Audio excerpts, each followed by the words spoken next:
Ya, pelaksanaan ibadat Jumat Agung di Gereja Katedral ini dibagi menjadi tiga dan sampai saat ini sedang berlangsung sesi kedua yang sudah berlangsung sejak pukul 15. Dan sebelumnya di sesi pertama itu pukul 12 dan sesi ketiga itu nantinya akan berlangsung di pukul 18. Di sesi kedua ini dipimpin oleh Romo Albertus Hani Rudi Hartoko dan kemudian nanti di sesi ketiga dipimpin oleh Romo Yohanes Deodatus dan Romo Andri. Dan sebelumnya dari sesi pertama di pagi hari itu adanya peragaan Jalan Salib. Peragaan ini diperagakan oleh umat Katolik muda begitu ya. Dan Jalan Salib ini memang selalu setiap tahunnya diperagakan di Gereja Katedral, namun yang berbeda di tahun ini yaitu yang biasanya mengikuti alur dari Kitab Injil Suci, di tahun ini mengambil sisi seorang ibu dari Bunda Maria, bagaimana hatinya mengalami hati yang sangat terluka begitu ya, dan kemudian melihat putranya sengsara dan wafat dan kemudian disalib. Dan memang ini mengajarkan juga kepada umat Katolik khususnya bagaimana kita melihat duka, kemudian ada kasih di sana, namun kasih itu juga disertai dengan pengharapan begitu. Dan memang tujuan dan makna dari ibadat Jumat Agung ini dilakukan untuk merenungkan dan memperingati misteri sengsara dan wafat Yesus disalib demi menebus dosa umat manusia. Dan khususnya di Gereja Katedral jelang Paskah ini mengambil tema kepedulian lebih kepada saudara yang lemah dan miskin. Ini memang memberikan arti pentingnya memberikan perhatian khusus kepada mereka yang lebih membutuhkan, dan Keuskupan Agung Jakarta ini juga memfokuskan kepada spiritualitas Ekaristi, berjuang untuk semakin mengasihi, semakin peduli dan semakin bersaksi demi cinta tanah air. Dan memang ini ibadah berlaku untuk seluruh umat Katolik yang akan melakukan ibadah di sini, namun ini memerlukan registrasi sebelumnya untuk yang berada di dalam. Untuk kemudian yang akan melakukan ibadah tanpa perlu registrasi ini bisa tetap melakukan ibadah di bagian luar gereja, khususnya ini di tenda dan di Plaza Maria.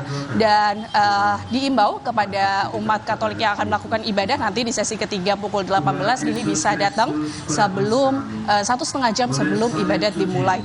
Dan nantinya pukul 18 itu juga akan dipimpin oleh Romo Yohanes Deodatus dan Romo Andre, dan kemudian besok di malam Paskah juga akan ada berlangsung misa dan kemudian sampai di Minggu Paskah. Maidop. Baik, dari suara azani di Katedral Jakarta kita akan bergeser ke Manado. Ada jurnalis Kompas TV Yana Meka Singal. Yana, selamat petang. Bagaimana jalannya ibadah Jumat Agung di Gereja Masehi Injili di Minahasa? Ya, selamat petang Maidop dan juga saudara.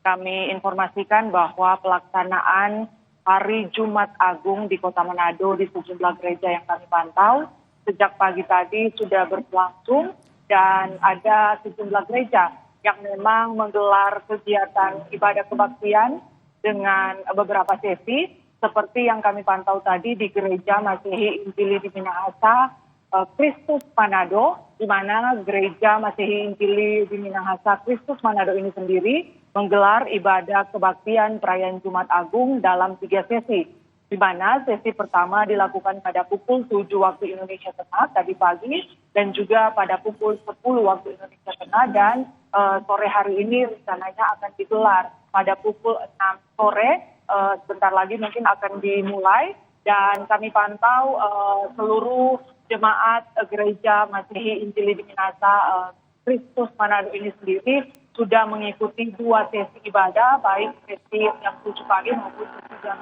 10 pagi. Dan dalam ibadah dalam ibadah Jumat Agung kali ini di Gereja Bening Kristus dilaksanakan perjamuan kudus. Ya, perjamuan kudus ini sendiri menggambarkan tentang pengorbanan Yesus Kristus di kayu salib, di mana dalam perjamuan ini ada tradisi minum anggur dan makan roti, di mana anggur dan roti itu sendiri menggambarkan tentang darah dan tubuh Kristus yang telah dicurahkan di atas kayu salib dalam menebus dosa umat manusia.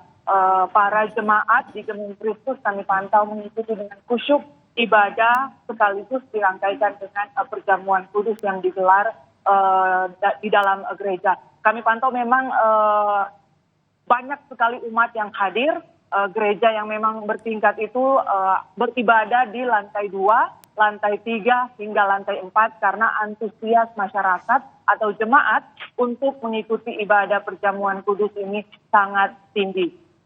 Dan kami pantau juga di sejumlah gereja seperti yang di belakang ini, baru saja di gereja Gemim Yesus Memberkati Citralen Manado baru saja berakhir ibadah sesi kedua untuk gereja Gemim Yesus Memberkati Citralen, di mana tadi juga kami pantau ada pelaksanaan perjamuan kudus. Di gereja Gemim Yesus Memberkati Citralen ini sendiri digelar 2 kali sesi ibadah. Ibadah pertama pada pukul 9 pagi dan ibadah kedua pada pukul 3 sore tadi, dan jemaat baru saja selesai mengikuti kebaktian ibadah perjamuan kudus. Terima kasih. Yana Mike Singal melaporkan langsung dari Manado, dan juga sebelumnya ada Suara Zani melaporkan langsung dari Gereja Katedral Jakarta.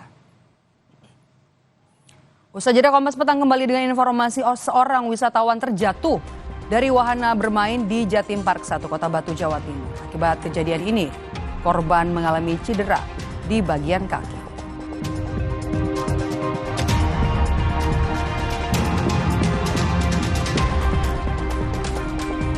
Polrestabes Medan menggerebek 2 sarang narkoba di permukiman padat di kawasan Medan Baru, Kota Medan.